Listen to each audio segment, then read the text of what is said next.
आप सब लोगों का बहुत बहुत स्वागत है।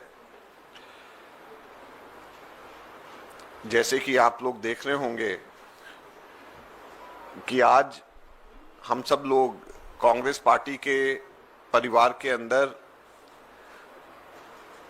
हरियाणा के एक वरिष्ठ नेता, पूर्व सांसद,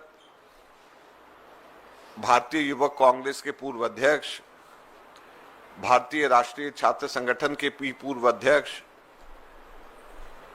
जेएनयू से पढ़े हुए डॉक्टर अशोक तंवर जी का कांग्रेस पार्टी के अंदर हम लोग आज स्वागत करते हैं।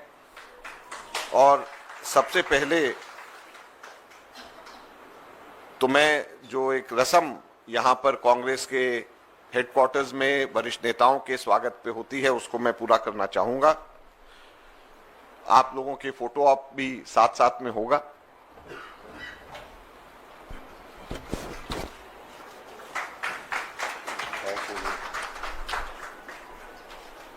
और ये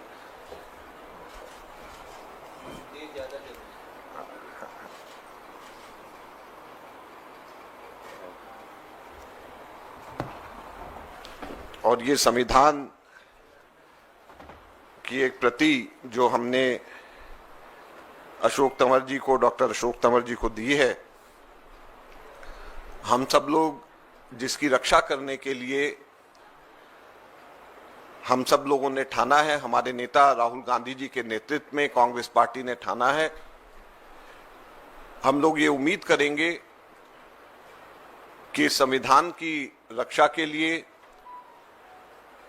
बाबा साहब अंबेडकर के सिद्धांतों को आगे लेकर जाने के लिए राहुल गांधी जी की सोच, जो समाज में सबसे पिछड़े हुए व्यक्ति हैं, सबसे दबी हुई आवाज है, उसको आगे बढ़ाने के लिए डॉक्टर अशोक तंवर जी के आने से यह प्रयास कांग्रेस पार्टी का और राहुल गांधी जी की प्रयास और कोशिशों को और मजबूती और बल मिलेगा। अब मैं अनुरोध करूंगा डॉक्टर अशोक तंवर जी से कि वो यहां पर आकर के आप सब लोगों को संबोधित करें।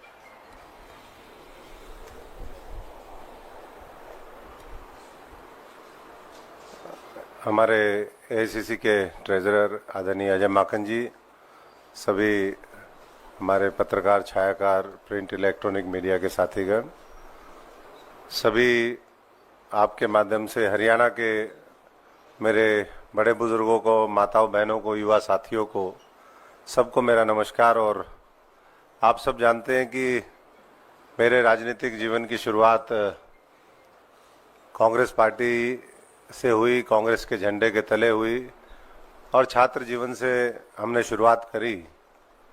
और पिछले कुछ महीने मैं भारतीय जनता पार्टी में था, लेकिन जिस तरीके का माहौल देखा पिछले कुछ महीने में, मैं समझता हूं कि बहुत से मुद्दे ऐसे हैं जिसको लेकर के आहत भी हुए। और जो एक बाबा साहब के प्रति, संविधान के प्रति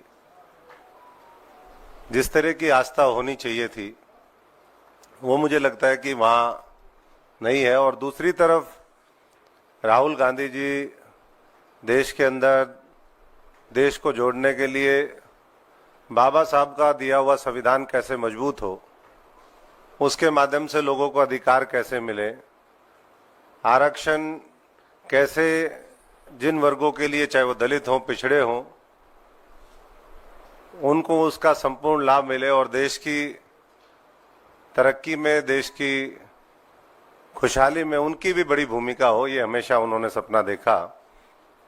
जबकि भारतीय जनता पार्टी और जो आज दूसरे दल हैं, वो हम सब देख भी रहे हैं कि किस तरीके से जाति का सहारा लेते हैं, धर्म का सहारा लेते हैं, लोगों को बांटने का काम करते हैं।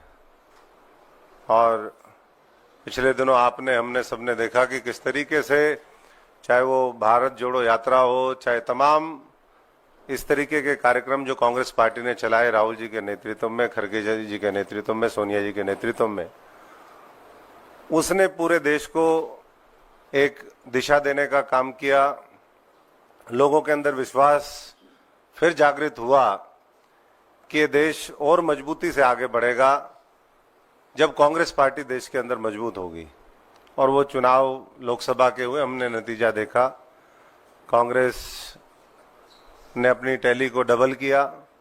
राहुल जी को एक मजबूत नेतृत्व के रूप में आज पूरा देश चाहता भी है और मानता भी है, और हरियाणा भी आज उसी दिशा में आगे बढ़ रहा है कि किस तरीके से आज हरियाणा के अंदर, क्योंकि एक तरफ जम्मू कश्मीर के चुनाव है, दूसरी तरफ हरियाणा के हैं, लेकिन मैं हरियाणा की बात करूंगा क्योंकि हरियाणा से संबंध भी है और हम पूरी तरीके से चुनावी इस समर में अभी देख भी रहे हैं कि किस तरीके से जाति का सहारा लेकर के जहां धर्म चले वहां धर्म चलाओ, जहां धर्म ना चले वहां जाति चलाओ।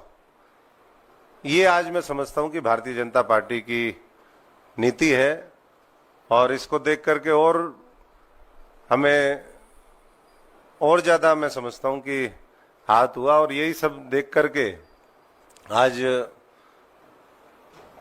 हमने फैसला लिया, कल राहुल जी की उपस्थिति में महेंद्रगढ़ के अंदर मैंने पुनः कांग्रेस पार्टी को ज्वाइन किया, क्योंकि जैसा मैंने कहा कि शुरुआत ही यही हुई। कांग्रेस पार्टी ने बहुत कुछ दिया भी, आज जो भी हम हैं कांग्रेस पार्टी की देन है।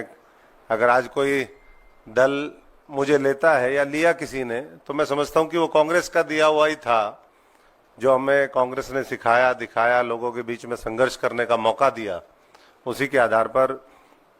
तो मैं आज इस राहुल जी की जो लड़ाई है, कांग्रेस पार्टी की लड़ाई है, देश जोड़ने की लड़ाई, संविधान बचाने की लड़ाई, बाबा साहब के सपनों को पूरा करने की लड़ाई, उसमें एक बार फिर हम राहुल जी के साथ खड़े हैं, कांग्रेस पार्टी के साथ खड़े हैं। और मैं हरियाणा के तमाम दलितों को, पिछड़ों को, शोषित वर्ग को, जिनके अधिकार छीने गए हैं, उन सभी से ये आग्रह भी करता हूं, अनुरोध भी करता हूं कि फिर दोबारा हमें हरियाणा को नंबर 1 बनाने के लिए, हरियाणा को उसके लोगों का अधिकार मिले। हमने सबने देखा, हमारी तो लगातार लड़ाई रही, उस समय भी जो आज का सत्ता पक्ष है उसके खिलाफ, चाहे वो किसान आंदोलन हो, चाहे युवाओं की बात हो, चाहे कोई भी वर्ग हो। तो मैं सभी से एक बार फिर अनुरोध करूंगा कि पूरा हरियाणा, कल हरियाणा के अंदर वोटिंग होनी है, पूरी मजबूती से अपने एक एक वोट का जो बाबा साहब ने संविधान के माध्यम से अधिकार दिया है, उसका सदुपयोग करके एक बड़ा जनादेश पूरे देश में, जिसका मैसेज आए, पूरे दुनिया में मैसेज आए, ऐसा जनादेश देने का काम करें। क्योंकि ये हरियाणा वीरों की धरती है, पहलवानों की धरती है, जवानों की धरती है, और जब हरियाणा कोई चीज सोच लेता है तो मैं समझता हूं कि करके दिखाता। पिछले लोकसभा चुनाव में भी वही हुआ, और इस बार बहुत बड़े बहुमत के साथ एक बार फिर हरियाणा में कांग्रेस की सरकार बनेगी। सबका धन्यवाद। अब 3 सवाल सिर्फ मैं लूंगा। हाँ, प्रदीप जी। प्रदीप। Thank you. अशोक तंवर जी, आपकी जो वापसी हुई है, घर वापसी हुई है कांग्रेस में, बीजेपी ने सवाल उठाए हैं और ये कहा है कि कुछ खास फर्क नहीं पड़ेगा। आपको तो टिकट भी दिया गया था लोकसभा का, लेकिन आपने एक बार फिर अवसरवादिता दिखाई, ये आरोप लगाए गए हैं। देखिए, अगर अशोक तंवर अवसरवादिता दिखाने वाला होता तो भारतीय जनता पार्टी में 5 साल पहले चले जाते।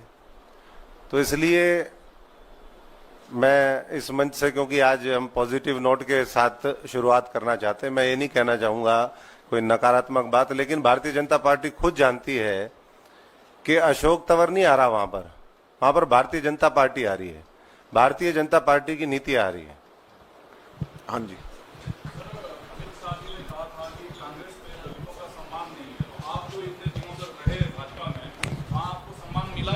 जिस वजह से फिर आपको कांग्रेस आना पड़ा। देखिए, अगर सम्मान होता तो मैं समझता हूं वहां तो बेकदरी होती है, संविधान की बेकदरी है, दलित नेताओं की बेकदरी है, और दलितों नहीं, जो भी शोषित है, पीड़ित है, जिसको अपने अधिकारों की जरूरत है, उसके वो अधिकार छीने जाते हैं। इधर आखिरी तंवर साहब, आप बस वहां से पहले बेकदरी हुई आपकी, कांग्रेस से तो नाराज होकर आप दूसरी पार्टी में गए, अब बीजेपी से बेकदरी होकर फिर यहाँ आए हैं, तो ये माना जाए कि आगे आपकी गारंटी रहेगी कि जैसे कांग्रेस गारंटी देती, आपकी क्या गारंटी आगे की?